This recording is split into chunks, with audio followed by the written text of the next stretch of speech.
Strap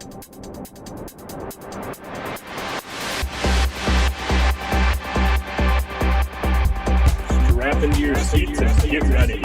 It's time for the Mortarpod.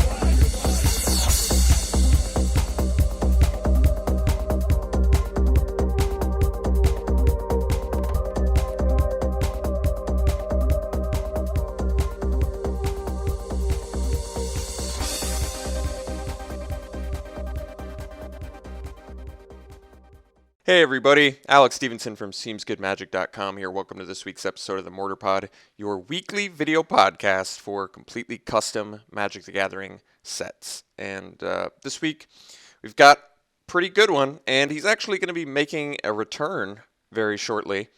I'm not sure how soon, because it's been in the talks for a long time. But yes, it all started with a very early Tim Burton film.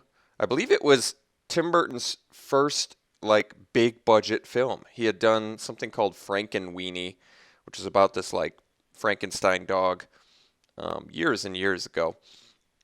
And Paul Rubens, I heard him in an interview specifically request Tim Burton to direct this movie. And the producers weren't even about it early on, but they ended up going along with it, and Tim Burton created an awesome movie known as Pee-wee's Big Adventure. So Pee-wee's Big Adventure, Pee-wee Herman, of course, played by Paul Rubens. The show for kids back in the early 90s, late 80s. I think it was just early 90s, but God, I used to watch that show all the time. Wonderful, awesome program. Paul Rubens did such an amazing job as the man-child Pee-wee Herman, and just a great, enjoyable show. And Pee-wee's Big Adventure, definitely the best of the Pee-wee Herman movies, in my opinion. I don't think you get a lot of argument out of other people about that. But basically, the premise of Pee-wee's Big Adventure is Pee-wee Herman has a bike. That's his favorite possession, and it gets stolen. It's a very simple premise. He has his bike stolen, and it's his adventure trying to recover his bike. So let's get into the Pee-wee Herman cards. First, we have Pee-wee Herman himself. So Pee-wee Herman, one colorless, a red and a white for a 1/4 legendary human creature. He's a rare. He has vigilance, and he has this set's mechanic, which is known as Befriend. And Befriend is, whenever this creature attacks or blocks, reveal the top card of your library. If it's a creature card, you may put that card into your hand. So a good way to build card advantage, kind of similar to Kinship, except instead of having to share a creature type and getting an ability, in this, you just, whenever you attack or block, you have a chance to basically trigger that kinship sort of thing where you get to reveal. And if it's any creature, it doesn't even have to share a creature type. You get to put it in your hand. So kind of a crazy way for red and white to actually get some card advantage, but I like it. I think it would be a cool mechanic to play with for sure. And since he has vigilance, you get to attack and block with him. You potentially get 2 triggers a turn if you're attacking and blocking. So definitely pretty powerful effect. Good way to get card advantage. So Pee-wee's got a pet dog named Speck, and that is the next card. Speck, the faithful pet. And Speck is 1 white for a legendary hound creature. He can't be blocked by creatures with power 2 or greater because he's so little. What are they going to do? They can't block him. And whenever Speck, faithful pet, attacks and isn't blocked, you put a +1/+1 counter on another target creature you control. He's also a 0/1. So I kind of like how this card turned out too. It's a 1 mana 0/1 creature, so it can never deal damage or kill on its own. But since it can only be blocked by creatures with power 2 or greater, it kind of limits the field occasionally on what can actually block it. And whenever it attacks and isn't blocked, you get to put a +1/+1 counter on another target creature you control. So he can't pump himself, but because attacks and isn't blocked, that's before damage is dealt. So it actually can change the outcome of combat if he's not blocked. So I kind of like this card. I think it would play well, possibly play well in a white weenie deck. I'm not sure. I feel like it would, though, even though it doesn't deal damage on its own. It's kind of a cool way to, make your opponent's blocks slightly more difficult. Next, we have Pee-wee's Bike. So Pee-wee's Bike is pretty cool looking, as you can see in this picture. Or if you want me to describe it to the audio listeners, it's kind of like, it's very 1950s sort of big frame, cool little like gadgets and add-ons to it. It is a very cool looking bike. And Pee-wee's bike is a 4-mana legendary equipment artifact. It's a rare. It has equipped creature, can't be blocked, and has 4 colorless, and target creature doesn't untap during its controller's next untap step, and then it equips for 3. So that activated ability that it gives the creature that it's equipped to. If you'll recall, Pee-wee is actually at one point in the movie running away from other people, I believe on like motorized bikes or bikes of some sort, and he has like this like gel or something he lets out. Maybe it's even smoke. He lets something out of the back, one of the cool add-ons to his bike, and it basically like makes all the other people following him wipe out and unable to follow. So that's the intention of the activated ability it gives the creature. This equipment would, I don't think it would be overpowered. It's only okay. It's a little bit clunky. It does make your guy unblockable, which is certainly good, but it's at least, a 7 mana investment total to get one creature able to, be unblockable.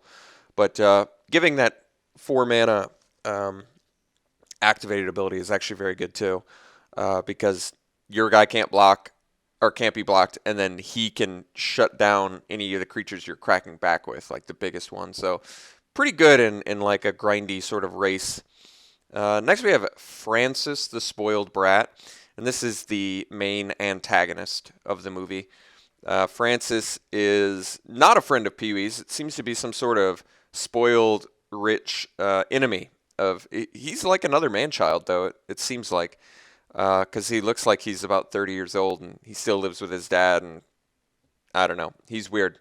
But Francis the Spoiled Brat is a black and a red for a 1/1 legendary human creature, and he has a red and tap. Target player reveals the top card of his or her library. If it's an artifact card, exile it. You may cast that card from exile this turn. So Francis ends up paying somebody to steal Pee-wee's bike, and he just wants Pee-wee's bike because I assume because it's Pee-wee's most prized possession, and Francis sees that because it turns out he can't. Once he steals it, he can't even do anything with it because Pee-wee is hunting so hard to get his bike back. So it really does break Pee-wee's fragile little heart when Francis steals it, and Francis eventually just ends up paying someone to get rid of it because he can't. Like I said, he can't use it. So. And he can't give it back, so he has to get rid of it to destroy the evidence. And this is when Pee-wee begins his adventure, hunting for his bike. And the next card is Dottie, Moral Supporter. So this is sort of like a little bit of Pee-wee's love interest, although they don't really delve too deep into that. And Dottie is played by E.G. Daly, Elizabeth Daly, who, believe it or not, did the voice of Tommy Pickles from Rugrats. So really beautiful woman, and really amazing that the funny thing about Dottie, if you listen to her talk in the movie, it sounds so much like Tommy Pickles. It's unbelievable. She basically uses just her own voice to do Tommy Pickles, I'm pretty sure. But Dottie is 2 white for a 0/4 legendary human creature. She has, at the beginning of your upkeep, if you control another creature, you gain 3 life. So she's kind of an interesting card.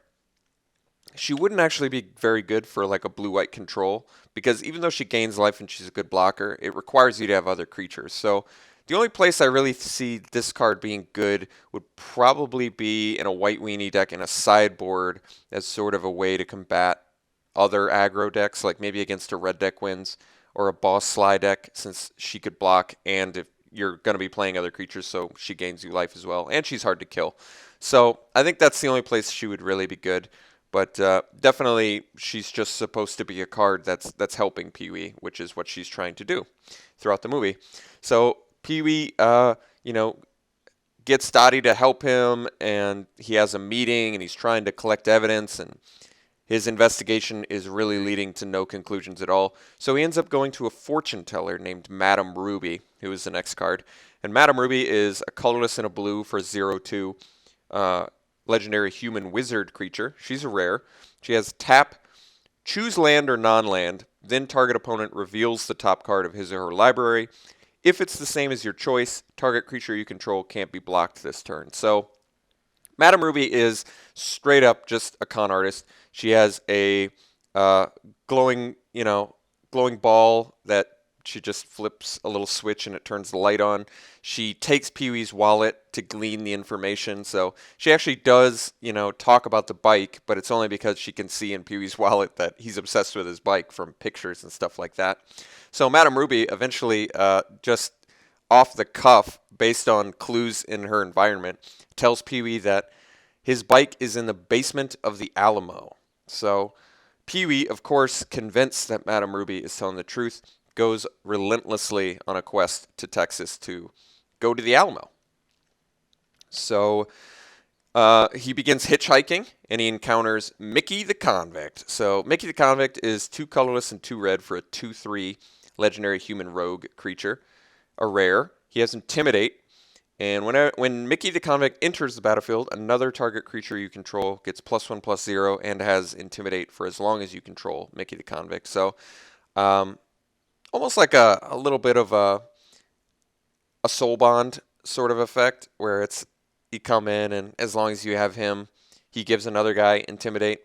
So Mickey still has handcuffs on his wrists, and Pee-wee and him hit it off, but Pee-wee eventually sort of rubs Mickey the wrong way by crashing the car, and Mickey gets upset. So he ends up kicking Pee-wee out of his car, but I think Mickey overall still likes Pee-wee, but in fact, I think that's what he even says to him. Listen, Pee-wee, I like you, but I'm a loner. I'm a rebel. Mickey actually gives Pee-wee the same speech that Pee-wee gives Dottie earlier in the movie, which I always thought was funny, about him being a loner and a rebel, which is why they don't want to hang out anymore. Moving on, so Mickey kicks Pee-wee out. Pee-wee's in pitch blackness along the side of a stretch of highway and lost, and he doesn't know what to do. And he's picked up by a trucker named Large Marge. So Large Marge is 3 colorless, 2 black for a legendary spirit horror creature. She's a 2/5. She has Intimidate. And whenever Large Marge deals combat damage to a player, that player loses life equal to the total number of creatures he or she controls. So pretty powerful effect, to be sure. Only if your opponent has a ton of creatures, though. If they're like a control deck, she's essentially a 2/5 Intimidate for 5. But Large Marge has a cool backstory, and this is a really scary scene for kids. But Large Marge begins telling Pee-wee a story about a truck driver that fell off a bridge, and actually it was just a car crash. And she says, when they finally pulled the driver's body from the twisted, burning wreck, it looked like this in her face, because she's kind of she's like an older woman, kind of haggard looking, and then she suddenly turns into this terrifying looking ghost that you can see in the picture. And for audio listeners, it's like all claymation, really like bug eyes with like rotten teeth and like a distended tongue sticking out, like wiry, gross hair. So very creepy scene for kids. And he eventually she drops him off at the diner, and she tells him, tell the boys Large Marge sent you. So he does, and much to their terror, they recount to him that Large Marge has been dead for years. So very cool, freaky little ghost story mixed into the movie. While he's in that diner, Pee-wee's unable to foot his diner bill, so he's forced to wash dishes, which is where he meets Simone, life teacher. So Simone is just a nice woman who also works at the diner that wants to help Pee-wee out, and her lifelong dream is to go to France. So Simone, life teacher, is 1 colorless, a white, and a blue for a 2/3 legendary human creature. And she has an activated ability of a blue. Until end of turn, target creature you control has. Whenever this creature deals combat damage to a player, you may draw a card. If you do, discard a card. So what's cool about this is it's basically she's trying to teach, she's teaching lessons. So what better way to teach lessons than when you do an action like dealing damage in this case, you get to draw a card and discard a card. So you're sort of searching your options. She sort of helps Pee-wee realize that he does have to continue his dream of searching for his bike and finding it, and she has to pursue her dream of going to France. So it's a very like nice little story there. Unfortunately for Pee-wee, Simone has an ex-boyfriend named Andy who happens to be this giant man. I believe he played Bluto in the Popeye movie. It's got to be the same guy. He looks just like Bluto. So Andy the Jealous Giant is the next card. He is 3 red for a legendary giant warrior creature. He's a 4/3. Andy the Jealous Giant must attack each turn if able, and whenever Andy the Jealous Giant attacks, target creature must block it this turn if able. So kind of a cool little ability mashup. He must attack each turn, which is a drawback, but he lets you at least choose a creature that must block it. So he can, trade up if he wants. Keep in mind he can also be multi-blocked, which means, even if you force a creature to block it, they can still block it with another creature to make sure that Andy dies. But Andy chases Pee-wee down and does not catch him, and that's when Pee-wee finally hitches the train and catches the train that takes him to the Alamo, where he discovers that there is no basement of the Alamo, so that didn't work out. But he eventually recovers his bike, and happy ending, of course. It's a kid's movie, after all. So that's it for this custom Magic set. I hope you're digging the Fate Reforged drafts. I've managed to get to the finals and even win a couple of the 8-4s in Fate Reforged, which has been fun. And I started doing new cube videos, and Dragons of Tarkir is already pre-released in real life. I didn't do it, but we've got some. It's going to be coming online very shortly, I'm sure, a week or 2 at most, and I'll be happy to be recording pre-releases then. So we're going to have full Cons of Tarkir blocks very shortly, and stick around for those. So we'll see you next week for the next podcast.